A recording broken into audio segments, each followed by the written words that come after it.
Hello guys, അപ്പോൾ നമ്മുടെ ഇന്നത്തെ വീഡിയോ നമ്മുടെ H1B വിസ USA H1B വിസയെ പറ്റിയിട്ട് തന്നെയാണ്. അപ്പോൾ എല്ലാവരും ഇപ്പം അറിഞ്ഞിട്ടുണ്ടാവും നമ്മുടെ H1B വിസയുടെ ആനുവൽ ഫീ അവർ കുത്തനെ കൂട്ടിയെന്ന് പറഞ്ഞിട്ട്. അപ്പം എന്താണ് H1B വിസ, അതുപോലെ തന്നെ ഇത് ആരെയൊക്കെ ബാധിക്കും, എന്തിനാണ് ഇവർ ഈ ഫീ കൂട്ടിയത് എന്നതിനെ പറ്റിയിട്ടുള്ളൊരു വീഡിയോ ആണ് ഞാൻ ചെയ്യാൻ പോണത്. അപ്പോൾ നമുക്ക് നേരെ വീഡിയോയിലേക്ക് പോകാം. അപ്പോൾ ഞാൻ മുമ്പത്തെ വീഡിയോയിൽ പറഞ്ഞ പോലെ നമ്മുടെ ട്രംപ് അണ്ണനും നമുക്ക് പണി തന്നു. അപ്പം എന്താണ് H1B വിസ എന്ന് ഞാൻ ആദ്യം തന്നെ പറയാം. H1B വിസ എന്ന് പറയുന്നത് USA ഇമിഗ്രേഷൻ, അതായത് USA ഇമിഗ്രേഷൻ ആക്ട് പ്രകാരം USA ഉള്ള ഒരു എംപ്ലോയേഴ്സിന് ഫോറിൻ വർക്കേഴ്സിനെ റിക്രൂട്ട് ചെയ്യാനും ഫോറിൻ വർക്കേഴ്സിന് കൊടുക്കുന്ന ഒരു ടൈപ്പ് ഓഫ് വിസയാണ് H1B വിസ. ഫോറിൻ വർക്കേഴ്സ് എന്ന് പറയുമ്പോഴത്തേക്ക് അത് പ്രധാനമായിട്ടും IT മേഖലകളിലും അല്ലെങ്കിൽ ടെക് റിലേറ്റഡ് ആയിട്ടുള്ള മേഖലകളിലുള്ളവർക്കാണ് ഈ വിസ നൽകുന്നത്. അപ്പോൾ പെർ ഇയർ USA 65,000, ഏകദേശം അപ്രോക്സിമേറ്റ്ലി 65,000 വിസ നമുക്ക് H1B വിസ ടെക്കീസിനും അതുപോലെ തന്നെ ഡിഫറെൻറ്റ് മേഖലയിലുള്ളവർക്കും കൊടുക്കാൻ പറ്റും. അപ്പം അതായത് USA ഒരു എംപ്ലോയറാണ് ഇത് കൊടുക്കുന്നത്. അപ്പം ഇതിപ്പം ഇത്ര കൂട്ടാനുള്ളതിൻ്റെ കാരണം എന്താണെന്ന് വെച്ചാൽ, ഇപ്പം മുമ്പൊക്കെ തന്നെ അതായത് 2024-25 ഇതുവരെ അതിൻ്റെ ഏകദേശം വാർഷിക ഫീ എന്ന് പറയുന്നത് ഒരു 3 ലക്ഷം തൊട്ട് 5 ലക്ഷം വരെ ആയിരുന്നു അതിൻ്റെ ഫീ എന്ന് പറഞ്ഞാൽ. അപ്പം അതാണ് അവർ ഒറ്റയടിക്ക് $1 lakh കൂട്ടിയേക്കുന്നത്. അതായത് $1 lakh വേണം ഇപ്പോൾ ഒരു H1B വിസയ്ക്ക് അപേക്ഷിക്കാൻ വേണ്ടിയിട്ട്. അപ്പം ഏകദേശം അപ്രോക്സിമേറ്റ്ലി ഇന്ത്യൻ റുപ്പീസ് 88 ലക്ഷം. അപ്പം നിങ്ങൾക്ക് മനസ്സിലാക്കാൻ എത്രത്തോളം ഡിഫറൻസ് അതിൽ വന്നിട്ടുണ്ടെന്ന്.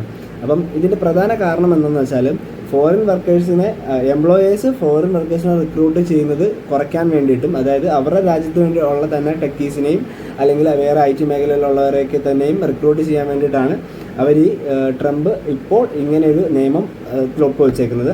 അതായത് ഇതിന് പാസ്സാവുന്നത് സെപ്റ്റംബർ 21, അതായത് ഇന്ന് തൊട്ട് ഇത് നിലവിൽ വരും. അതായത് നമുക്കിപ്പോൾ അറിയാം, വലിയ IT കമ്പനികൾ, അത് ആമസോൺ, ഗൂഗിൾ പോലെയുള്ള വലിയ IT കമ്പനി അല്ലെങ്കിൽ TCS പോലത്തുള്ള വലിയ IT കമ്പനികളിൽ മെജോറിറ്റി അവിടെ ജോലി ചെയ്യുന്നതും ഇന്ത്യൻസ് ആണ്.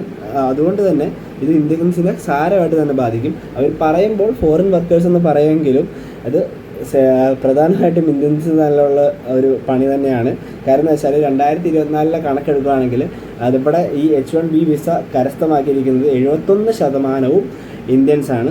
മജോറിറ്റി എന്നല്ല, ഒരു 3/4 ഇന്ത്യൻസ് തന്നെയാണ് H1B വിസ സ്വന്തമാക്കിയിരിക്കുന്നത് 2024 വരെയുള്ള കണക്കിൽ. അപ്പം ഇതെന്തായാലും ട്രംപ് ഇന്ത്യക്കാർക്ക് വേണ്ടി തന്നെയുള്ളൊരു പണിയാണ്. അതുപോലെ തന്നെ മൊത്തത്തിൽ അവർ പറയുന്നത് ഒരു 64% H1B വിസ നൽകിയേക്കുന്നത് IT ഇൻഡസ്ട്രിയിലുള്ള ആൾക്കാർക്കാണ്. അതുകൊണ്ടൊക്കെ തന്നെയും ഇത് ഇന്ത്യയിലുള്ള ടെക്കീസിനെ സാരമായിട്ട് തന്നെ ബാധിക്കും. ഇപ്പം തന്നെ ഏകദേശം ആമസോണിലും TCSലും അതുപോലെ ടെക് മഹേന്ദ്രയിലും ഒക്കെ തന്നെ ഏകദേശം മൊത്തം കണക്കെടുക്കുകയാണെങ്കിൽ ലക്ഷങ്ങളോളം IT ജീവനക്കാർ പണിയെടുക്കും.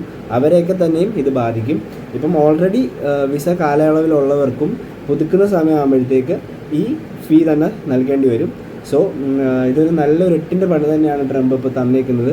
പറയുമ്പോൾ ഫോറിൻ വർക്കേഴ്സിൻ്റെ റിക്രൂട്ട്മെൻറ്റ് എംപ്ലോയീസ് കുറയ്ക്കാൻ വേണ്ടിയിട്ട് തന്നെയാണ്. ഫോറിൻ വർക്കേഴ്സിനെ റിക്രൂട്ട് ചെയ്യുന്നത് കുറയ്ക്കാൻ വേണ്ടിയിട്ടാണെന്ന് പറയുമെങ്കിലും ഇത് ഇന്ത്യക്കാർക്ക് വേണ്ടിയിട്ടുള്ള തന്നെയുള്ള പണിയാണ്. കാര്യം എന്ന് വെച്ചാൽ അവരുടെ രാജ്യത്തേക്കുള്ള കുടിയേറ്റം വളരെ അധികമായിട്ട് കൂടുന്നതും അത് അവർക്ക് കൺട്രോൾ ചെയ്യാൻ പറ്റാത്തതും ആയതുകൊണ്ട് തന്നെയാണ് അവർ ഇങ്ങനെയൊരു സംഭവം ചെയ്തേക്കുന്നത്. അതുകൊണ്ട് തന്നെ പലർക്കും അവരുടെ ജോലിയെയും അതുപോലെ തന്നെ ഇപ്പം ഈ ഫീ കൂട്ടിയത് കൊണ്ട് തന്നെ എംപ്ലോയേഴ്സ് ഇത്ര ഫീ കൊടുത്ത് നമ്മളിപ്പോൾ H1B വിസ കൊടുക്കുകയാണെങ്കിൽ H1B വിസയ്ക്ക് അപേക്ഷിക്കുമ്പോൾ നമ്മളത് എലിജിബിൾ ആണെങ്കിൽ ആ കമ്പനിയാണ്, ആ എംപ്ലോയറാണ് ഈ പൈസ മുഴുവനായിട്ടും അവിടെ അടയ്ക്കേണ്ടത്. ഈ ഇത്രയും തുക കൊടുത്തൊരു എംപ്ലോയറും നമ്മളെ ഹയർ ചെയ്യാൻ വേണ്ടിയിട്ട് മുതിരത്തില്ല. അത് സ്റ്റോപ്പ് ചെയ്യാൻ വേണ്ടിയിട്ട് തന്നെയാണ് ട്രംപ് ഇതിലേക്ക് ഈ ഒരു കരാർ കൊണ്ടുവന്നത്. അപ്പോൾ നിങ്ങൾക്ക് ഏകദേശം മനസ്സിലായെന്ന് കരുതുന്നു. ഇനി എന്തെങ്കിലും ഡൗട്ട്സും കാര്യങ്ങളൊക്കെ ഉണ്ടെങ്കിൽ നിങ്ങൾക്ക് നേരെ കമൻറ്റ് സെക്ഷനിൽ ചോദിക്കാം. ഞാൻ ഡൗട്ട് ക്ലിയർ ചെയ്യുന്നതായിരിക്കും. Okay, by.